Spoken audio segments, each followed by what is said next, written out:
Part 7, Federal Executive. 74, Form of Governance. The form of governance of Nepal shall be multi-party, competitive, federal, democratic, republican, parliamentary form of governance based on pluralism. 75, executive power. 1, the executive power of Nepal shall, in accordance with the constitution and law, be vested in the council of ministers. 2, the responsibility for issuing general directives, controlling and regulating the governance of Nepal shall, subject to this constitution and law, lie in the council of ministers. Mm, 3, all federal executive functions of Nepal shall be performed in the name of the government of Nepal.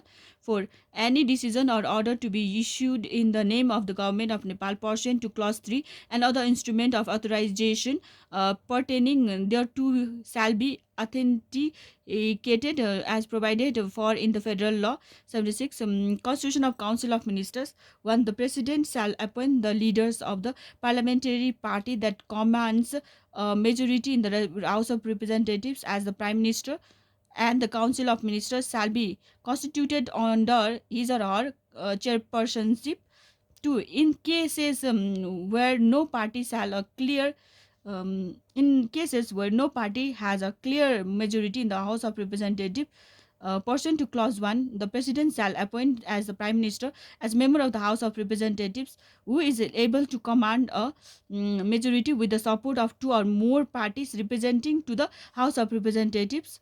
3, in cases where the prime minister cannot be appointed, pursuant to clause 2, within 30 days after the date of declaration of the final result of elections to the House of Representatives, or where the Prime Minister so appointed fails to secure a vote of confidence, pursuant to clause 4, the President shall appoint as the Prime Minister the leader of the parliamentary party which has the highest number of members in the House of Representatives. 4, the Prime Ministers appointed pursuant to clause 2 or 3 shall be required to secure the vote of confidence from the House of Representatives within 30 days after the date of such appointment. 5, in cases where the Prime Minister appointed pursuant to clause 3 fails to secure the vote of confidence pursuant to clause 4, and any member referred to in clause 2 presents a ground on which he or she is able to secure the vote of confidence in the House of Representatives, the President shall appoint such member as the Prime Minister.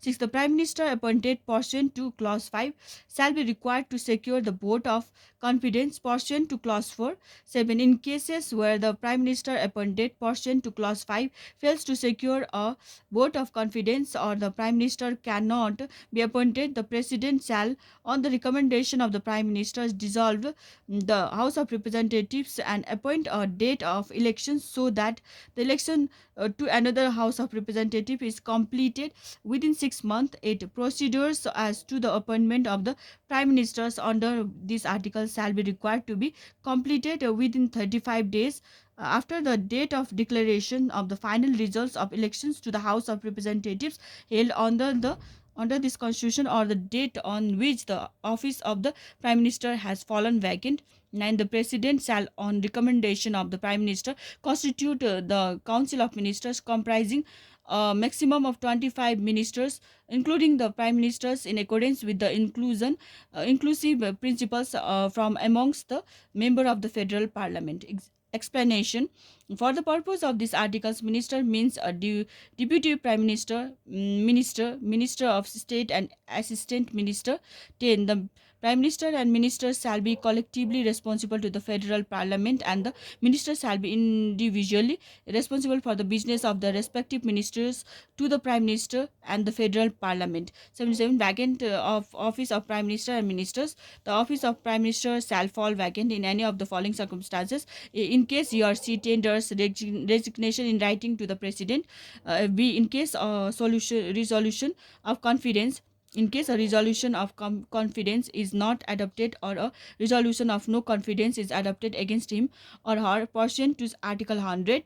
C, in case he or she ceases to be a member of the House of Representatives. D, in case he or she dies. 2. The office of minister shall fall vacant in any of the following circumstances: A, in case he or she tenders resignation in writing to the Prime Minister; B, in case the Prime Minister removes him or her from the office; C, in case the office of Prime Minister falls vacant pursuant to subclause A, B, or C of clause 1; D, in case he or she dies; 3, in case the office of Prime Minister falls vacant pursuant to clause 1, the same Council of Ministers shall continue to act until another Council of Ministers is constituted, provided that in case the Prime Minister dies, the senior most ministers shall act as the Prime Minister until a new Prime Minister is appointed. 17. Non-member of Federal Parliament to become Minister. 1. Notwithstanding anything contained in clause 9 of Article 76, the President may, on the recommendation of the Prime Minister, appoint a person who is not a member of the Federal Parliament as a minister. 2. A minister appointed pursuant to clause 1 shall be required to become a member of the Federal Parliament within 6 months from the date of taking oath by him or her. 3. In the event of failure to obtain membership of the Federal Parliament within the period referred to in clause 2, he or she shall not be qualified to be appointed to the office of minister during the term of the then House of Representatives. 4. Notwithstanding anything contained in clause 1, a person who has lost the elections to the then House of Representatives shall not be eligible to be appointed to the office of minister as referred to in clause 1 during the term of such House of Representatives. 79. Remuneration and other facilities of Prime Minister and Ministers.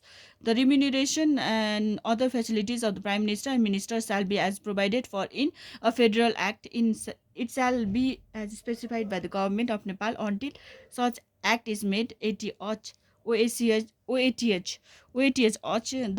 Prime Minister, Deputy Prime Minister, and Ministers shall, prior to assuming their respective offices, take an oath of office and secrecy before the President and Ministers of State and Assistant Ministers before the Prime Minister as provided for in the federal law.